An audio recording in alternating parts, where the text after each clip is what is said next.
Itu urusan amir tuh. Oh. Jadi sebenarnya nama kakek Mustamar, nama cucu siapa? Oni saya. Oni. Oh. Kita bersaudara Oh. dengan kalimat la ilaha illallah Muhammad Rasulullah. Jadi kalau kita bersaudara nih jauh saling doa mendoakan wa muslimin wa muslimat wa mu'minin wa mu'minat. Kalau dekat kita saling mengingati. Iya, betul. Saling satu rami.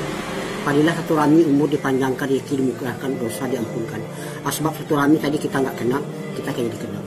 Ini ulama mengatakan orang Islam satu tubuh. Sebelum kamu mencinta saudara kamu seperti mencintai diri kamu sendiri, belum kamu diakui sebagai orang beriman.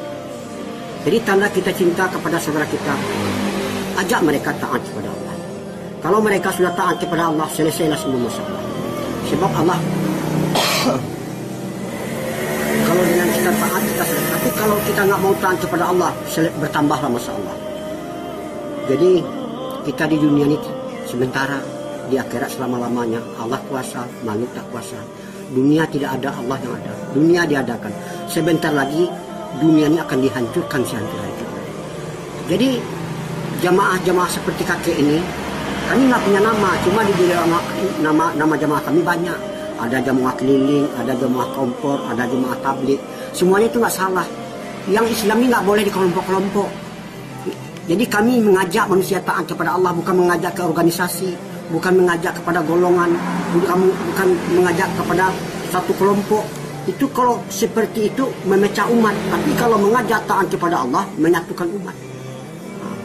Jadi kita, Nabi mencontohkan dakwah itu menyimpan umat dari lorong ke lorong, dari gang ke gang, dari rumah ke rumah, dari pintu ke pintu, menyampaikan pentingnya perkara iman kepada orang Islam dan mengajak orang muslim masuk Islam.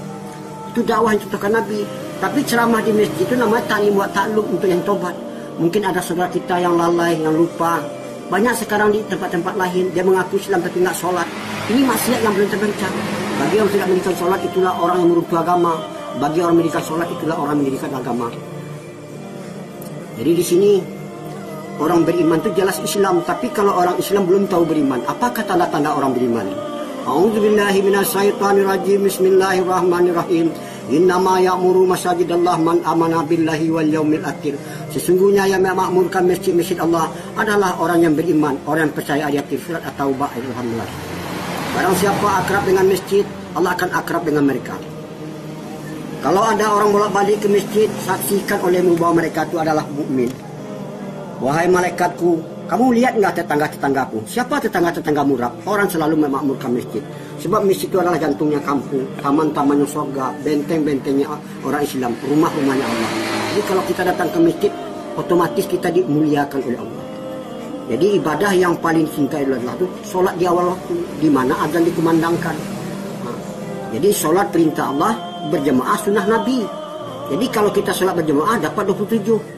Dapat sholat sendiri dapat 1. Mana yang mau kita uang 1.000 dari 27.000. Jadi kita selalu menafikan dunia, menispatkan Allah. Jadi dunia ini sifatnya menggoda. Kalau kita tertipu oleh dunia, nanti kita akan menyesal. Kadang-kadang ada orang Islam sekarang tergila-gila oleh dunia, ibadah ditinggal. Padahal dalam perintah ada kejayaan, ada kebahagiaan, ada kesusahan.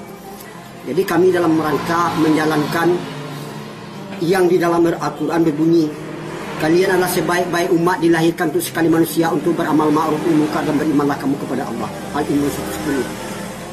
Dan harus ada satu golongan umat untuk mengajak manusia taat kepada Allah. Al-Imran 4. Jika kamu tolong agamaku, aku akan tolong kamu. Itu Al-Quran. Maukah kamu kutunjuki usaha tidak ada rugi-ruginya untuk melepaskan kamu dari azab sangat pedih, berjihad dan berjuang dalam Allah, jalan Allah dengan harta dan dirinya. Itu Al-Quran. Di sini karena kita bersaudara, orang Islam itu satu tubuh. Jangan kamu menghina sesuatu kaum, belum tahu mereka itu ina, entah lebih ina engkau di sisiku, kata Allah. Itu Al-Quran. Jadi kakek sampai ke sini ini bukan kehendak kakek. Kakek ini orang Sumatera Barat dari Padang. Jadi kakek tinggal di Padang, istri kakek tinggal di Jakarta. Jadi kakek gabung sama jamaah Jakarta, ada 4 pasang. Rupanya kakek dikirim ke Jawa Timur, yaitu ke Jember, ke Banyuwangi. Kalau nggak sebab ini, saya mungkin nggak sampai, nggak ketemu sama Ani ya. Tony ya. Jadi mudah-mudahan itulah pesan kakek. Kalau kita taat kepada Allah, dunia ini akan menjadi budak kita. Taat kepada orang tua aja kita nggak ketemu sama kita, orang tuanya nangis di mana? Apalagi kita taat kepada Allah yang punya alam semesta ini Allah. Kakek datang ke sini bukan meminta-minta, uang yang ditinggal dengan dibawa sudah ada. Kakek ke sini ikut latihan. Kami ke sini bukan mengajari umat, kami ke sini pergi latihan cara Nabi korban dengan harta dan diri. Jadi kalau kita korban untuk agama, timbul rasa cinta, kasih dan sayang kepada agama, timbul rasa pikir dan risau. Sekarang orang istrinya nggak tutup aurat jadi masalah sama dia, adiknya nggak sholat jadi pada mereka di satu rambut satu dosa. Meninggalkan satu sholat berapa lamanya nanti akan disiksa. Jadi itulah yang saya bisa kakek sampaikan. Mudah-mudahan sekarang orang menyampaikan agama dicegah orang, tapi orang membuat kemungkinan orang tidak mau mencegah. Yang betul sekarang disalahkan, salah itu kan. Seperti orang sekarang tutup aurat secara sempurna pakai purda, pakai cadar. Heboh orang satu kampung. Tapi kalau orang nggak tutup aurat, orang diam aja. Pada satu rambut itu satu dosa. Nah, jadi itulah kidanya.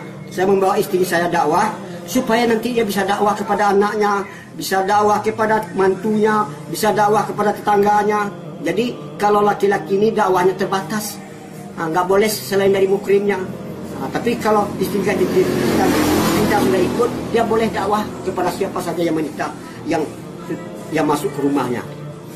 Itulah yang bisa saya sampaikan. Kakek ini orang bodoh, kakek bukan ulama, kakek ini belajar menghidupkan sunnah. Man ahya sunnati faqad abani wa man ahabani kana ma yaqul jannah. Dan siapa menghidupkan sunnah aku berarti cinta kepada surga. Siapa yang cinta kepada aku sama-sama ke surga. Jadi pakaian kakek ini pakai sunnah nih. Nabi itu pakai sorban, pakai jenggot, pakai jubah di atas mata kaki. Ini namanya surah. Kalau sariroh itu surah, siroh. Siroh itu cara Nabi berpakaian, budi pekertinya, pikir dan risaunya. Jadi surah sariroh ini yang jarang dibahas orang sekarang. Inilah. Jadi mudah-mudahan pesan kakek sama Ani itu aja. Jagalah sholat di awal. Kalau kita mau ke masjid itu mengajak, ayo sholatnya dengan khidmat kasih sayang. Dengan mengajak kita dapat pahala. Kalau diikut sebanyak dia dapat segitu juga kita dapat, tapi nggak merugikan kepada mereka. Assalamualaikum warahmatullahi wabarakatuh.